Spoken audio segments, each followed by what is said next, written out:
Good evening. It's Monday. It's got to be a little after 7. Doing this video. Big shout to, if I'm pronouncing it right, Lesha, Roden. You made a comment. I appreciate you watching the video, but you were asking about the mount for the Insta360 Go 2. My friend Quadfather had printed this. It's like a universal GoPro style mount. I had some other bases, and I know he's printed me some in the past. Like I said, it's like a GoPro style, but the hole and the little feet are much smaller.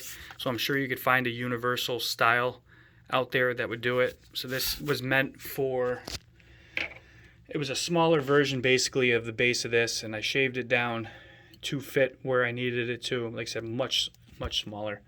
But it fit on here perfect. I used just a little bit of hot glue to keep the edges from getting banged around, and then it's got one screw through the original mounting post for the other one that sat here, and then the one in the back. I cannot speak highly enough of this quad. This is the HappyModel Cine8. It is a 85mm cinewhoop class flyer. It comes as a kit. I believe it's around 110 bucks, and I can't get over how well it flies. I'm going to keep saying it.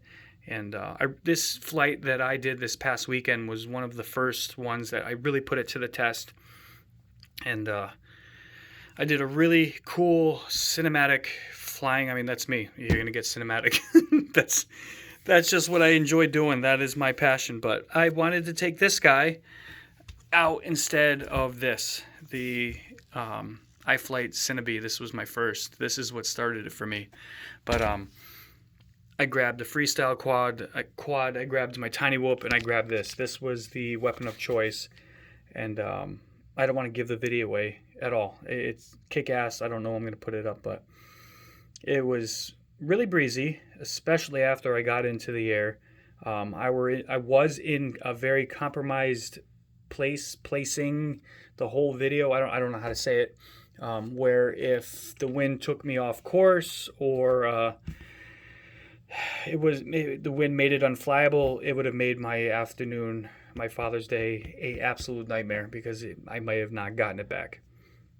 But it was so stable in the breeze. The detail, I mean, the thing just floated wherever I put it, locked in like it was on rails.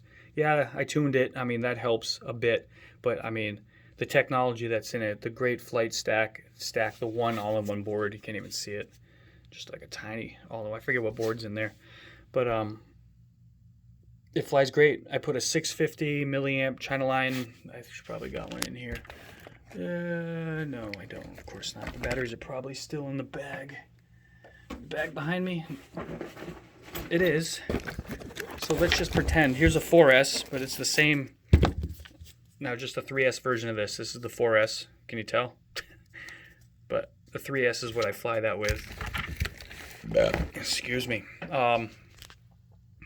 It's a fun little kit to put together.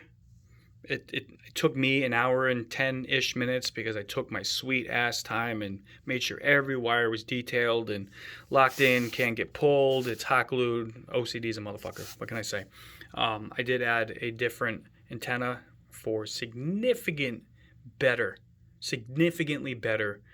video transmission, and the VTX, I believe, goes up to 400 milliwatts on this.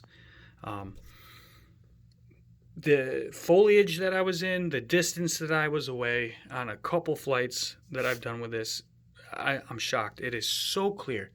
I've had no video issues. It's got the Cadex Ant. I would prefer the Ratel, the baby Ratel, but I mean, it worked fantastic for what I'm doing. From light to dark transitions, there's no problem. I cannot say enough. This is a super killer stable flyer. It will do acro. You'd have to tune it a little bit differently compared to if you're doing more cinematic locked in, where your rates would be a little bit higher, or your PIDs, your rates. I actually lowered my rates for cinematic stuff, so it kind of nulls it. So you gotta plan your flight path just slightly different, because you don't get the quirk and be able to bounce around and be as detailed. But if you're looking for that smooth shot and great lines, you know, that's how that's the way I tune, and I think a lot of other people do too. But I'm going to keep that short and sweet, just about 5 minutes. But yep, that's the mount. I hope you can get a screenshot of this, and I look forward to seeing what you put out there, bro. Thanks for your time, y'all. See you soon.